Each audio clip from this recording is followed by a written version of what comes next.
Hi. My big idea is actually pretty simple. People, when they think of exports in the U.S., you think of aviation, which is a huge export for us. But it turns out that education is our 5th largest service export. It is an important thing not only for the money it brings into the country and the jobs it brings into the country, but for the way it exports U.S. values, American values all over the world. Some people are nervous about teaching the whole world everything we know. There'll be more fierce competition. That's obviously silly. It is a critical thing to get people on our page. So the schools we think about are great schools, and the question is, why aren't they? Right now, about 15% of the students at top schools are from abroad. How do we make that number bigger? And how do we move more aggressively into an export model? There are other countries that are working very hard to bring students to their country and to educate the world. If you look at the UAE, Dubai in particular has invested heavily, working with NYU and a bunch of colleges from the US and abroad.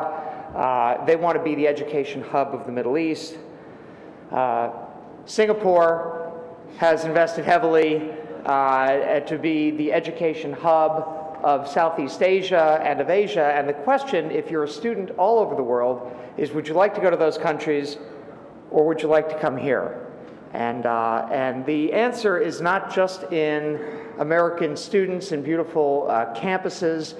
It's in an intellectual freedom and a celebration of curiosity and free speech that can be grafted into other countries, but is on native soil here. And I think we're a compelling story to students all over the world.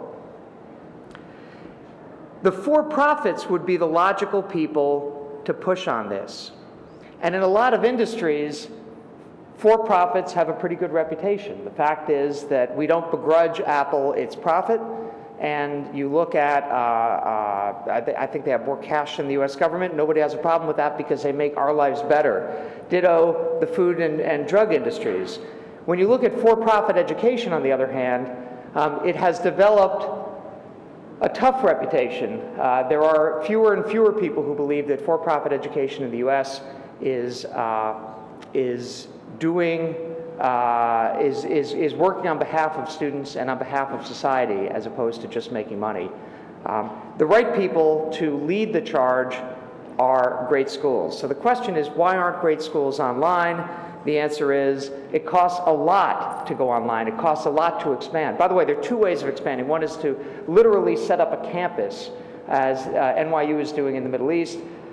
It's $1 billion a pop for a couple thousand students. I think it's not a scalable model. It's a pretty tough one.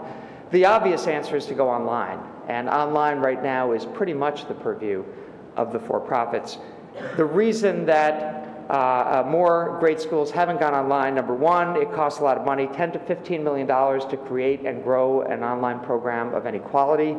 Number two, the nonprofit schools are not great at recruiting, and in fact are bound by both US rules and their own rules about how aggressively they can recruit here and abroad. The technology that most schools use wasn't built, like Blackboard, wasn't built for an online school. It was built to flank a classroom school. And I think that's been a major deterrent. But the real reason that the great schools haven't gone online is the feeling that we can't give a program online that's as good as the program we give on campus. And if that's true, we're not going to put our name on it. We're not going to dilute our brand. We're not going to put our best faculty against it. We're not going to invest our reputation on something that's inferior. Getting great schools to think that the internet can be a major force to not only increase the size of their program, to not only increase their geographic scope, but actually improve their quality is actually very hard, and it's what we spent a lot of time doing. At this point, the programs that we work with have students in 35 countries and most states within the U.S., 48 states. And we're just getting started 2 years in. I believe that there's an incredible market all over the world for what schools in the U.S. are giving, and the online schools and hybrid schools are the way to approach that market. We have tough competition. Britain, Australia, and as I said, Dubai, Singapore. There are other countries who would like to take over our role as the educator to the world. In fact, U.S. research universities have lost half our market share in the past 15 years globally. In other words, our share of the total student population is shrinking at a pretty great clip. We either turn that around and see that as an opportunity to create jobs, as an opportunity to create import revenue, or we cede that land to other countries. What can the government do as part of a stimulus package to encourage entrepreneurship among U.S. universities and among entrepreneurial companies working with U.S. universities? Number one is the creation of better on-ramps. How hard are we working abroad to promote American education as a major investment, as a major export? Number two, the INS barriers to students coming here are a real problem, and they're not as bad as they were right after 9/11. But I'll tell you, one of the major drivers of our lost market share were those regulations enforced after 9/11, and that's when a bunch of countries sort of stepped up and said, no, if they don't want you, we'll take you, and we have to turn that around. And finally, there are regulations in place, student loan regulations and others, that make it very hard to work aggressively against schools in other countries, for students in India, for students in China, for students all over the world. We have to undo those regulations while not opening the door to schools that aren't great. Not only should we see education as export, we should see education to great students as the export. Those are the people we want here, those are the people who create jobs here, and those are the schools that we want to be everywhere in the world.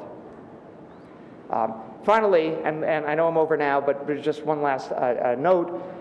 If you think about schools, they are not the most entrepreneurial places, great universities, and I recognize that. The fact is, I have found a bunch of schools that can be entrepreneurial, and UNC and Georgetown being two.